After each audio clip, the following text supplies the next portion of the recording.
ya hal-hal seperti itu nggak boleh dibiarin gitu, karena bakal mencoreng citra Bali gitu. Jadi orang yang wisatawan ke sana ngelihat video ini pada takut mereka, wah banyak preman tuh di Bali gitu. Hola netizen yang terhormat, sopir taksi konvensional bernama Kadek Eka melakukan aksi pemelakan terhadap 2 turis wanita asal Singapura hanya karena menumpang taksi online di Canggu, Bali. Kadek begitu garang saat beraksi, namun seketika lesu usai ditangkap polisi. Aksi Kadek memalak 2 turis Singapura di desa Canggu, kecamatan Kuta Utara, Badung itu viral di media sosial pada Selasa 20 Juni 2023. Kadek meminta kedua turis wanita tersebut menyetor Rp150.000 lantaran menggunakan jasa taksi online. Kadek lantas menjelaskan bahwa Canggu adalah wilayah untuk angkutan konvensional. Dengan dalih itulah Kadek meminta turis mengikuti kemauannya. Kadek sendiri langsung dibekuk polisi kurang dari 24 jam setelah ia memalak turis. Kadek pun seketika lesu saat dihadirkan ke Mapolres Bandung. Kadek ditangkap di kawasan Padang Linjong, Desa Canggu.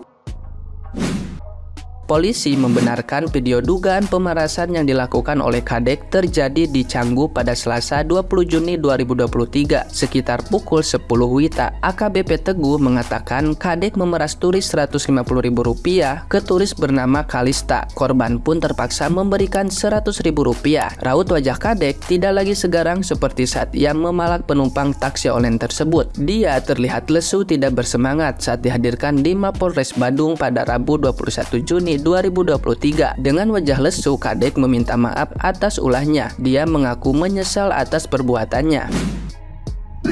Di Padang Linjong, Kuta Utara, ya, di wilayah Kabupaten Badung. Pada waktu itu kejadian hari Selasa, tanggal 20 Juni tahun 2023 pukul 10 WITA. Ya, ini ada kejadian tersebut. Kemudian kami mengetahui adanya informasi di media, kami langsung proaktif untuk melakukan upaya penyelidikan dan pencarian terhadap terduga pelaku, dan alhamdulillah sementara kurang lebih dari 24 jam, di mana pada pukul 17.00 anggota Polsek Kuta Utara yang dipimpin langsung oleh Pak Kapolsek sudah berhasil mengamankan pelaku tersebut. Kadek ternyata baru 4 bulan jadi sopir mobil pangkalan di Canggu, Kuta Utara, Badung. Dia memeras turis yang naik taksi online karena ingin cepat dapat penumpang. AKBP Teguh memastikan taksi online boleh menjemput atau mengantar penumpang ke Canggu. Nah, gimana nih menurut netizen yang maha benar? Silahkan berkomentar ya. Aduh, kok serem banget ya di Bali. Ini kabarnya karena tidak menggunakan jasa atau transportasi di Bali, di daerah situ. Akhirnya mereka turis wisatawan asing dipalak, bahasa kasarnya ya, dimintain uang secara paksa.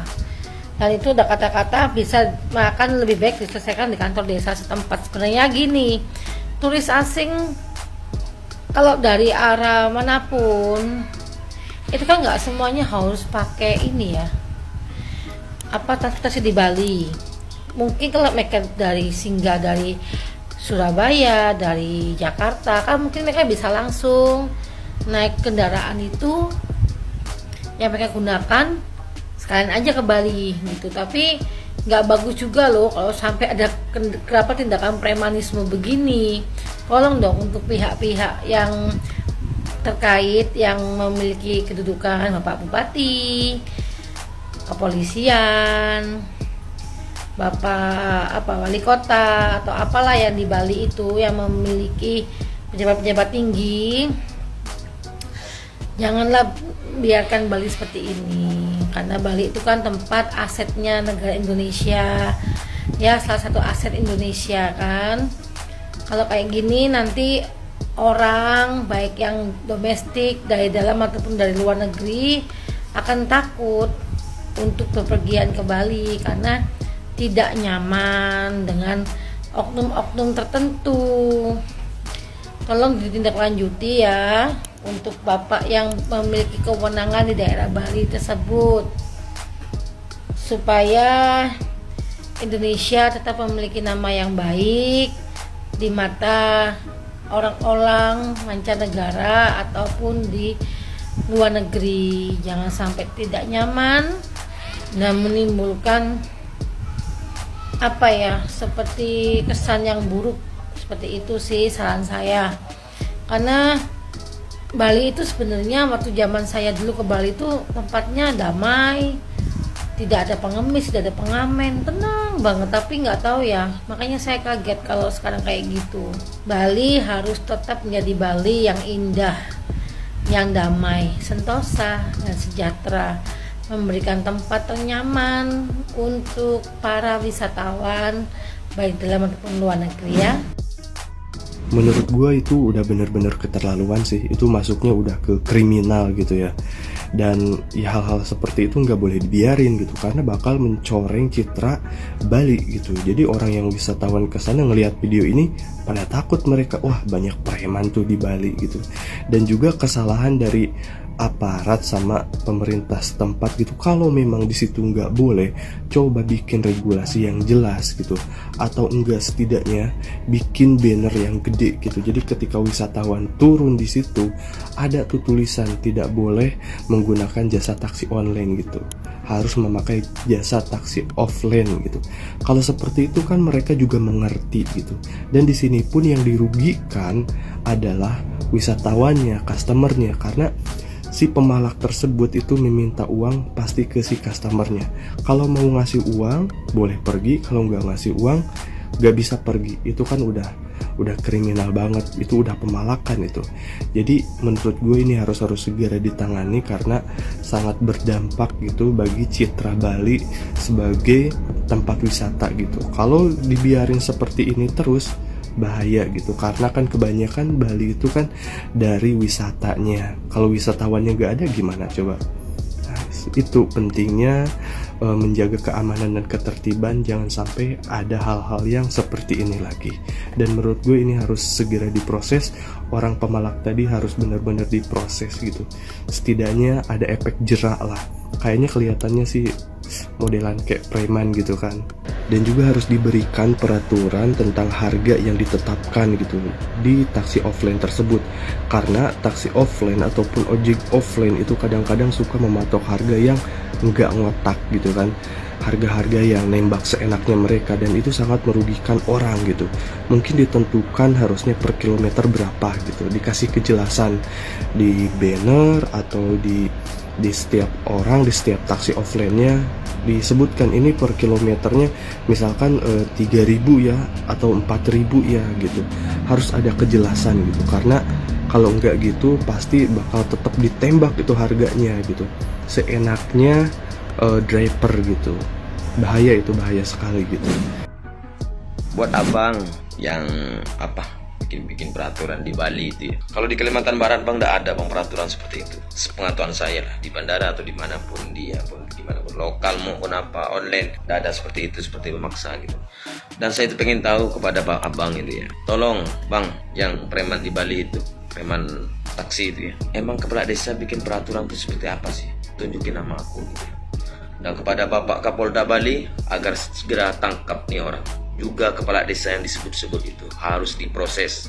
Oke? Assalamualaikum. Cerita ini relate banget sama pengalamanku 1 bulan yang lalu. Saya liburan ke Bali pada waktu liburan panjang kemarin. Sebenarnya saya dari Jawa itu sebenarnya bawa mobil. Saya reservasi ke salah satu hotel.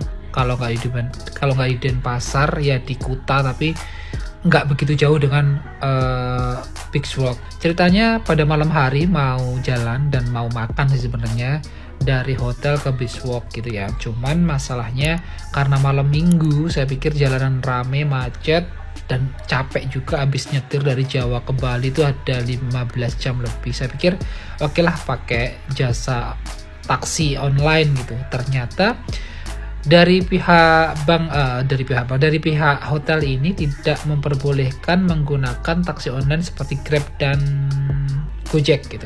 Harus menggunakan taksi yang disediakan oleh hotel atau pihak transportasi dari orang lokal. Oke, saya mengiyakan pakai taksi yang disediakan oleh hotel. Saya pikir ada argonya ya, jadi saya tahu batas berapa saya bayar gitu. Ternyata setelah 2 sampai 5 menit lah, katanya si pihak hotel itu, Pak, nggak ada taksinya karena sudah overload gitu. Sebenarnya saya tahu ada taksi banyak di depan itu lagi nganggur gitu. Terus direkomendasikan ke taksi orang lokal, dan percaya nggak, dari hotel ini sampai ke Beach Walk itu saya lihat taksi online hanya sekitar 25-30, tapi warga lokal ini minta 250.000. Dan saya pikir kalau memang harus memberdayakan warga lokal, seharusnya harganya nggak terlampau jauh. Kalau ini menurutku harganya jauh banget dan bukan lagi membantu kita sebagai wisatawan, tapi jatuhnya kayak apa, memeras gitu. Jadi sebenarnya saya yakin warga lokal itu orangnya nggak seperti ini, nggak tahu, sepertinya sih bisa jadi bukan warga lokal sih sebenarnya, cuman mengatasnamakan lokal saja. Saya merasa bahwa orang Bali itu sebenarnya kan orang-orangnya yang enak, yang welcome, terus sopan, terus orangnya bersahaja gitu. Terus saya pikir dengan mengasih harga sedemikian mahalnya, apalagi mengatasnamakan orang lokal, sebenarnya sering merugikan sih. Di satu sisi nama baik orang Bali juga di mata wisatawan juga nggak baik jatuhnya, karena merasa mempersulit ketika kita berwisata di Bali gitu. Dan di lain sisi juga ketika kita mau memberdayakan warga lokal, jatuhnya jadi underestimate gitu. Jadi semoga aja ini jadi pembelajaran untuk wisata Bali gitu ya.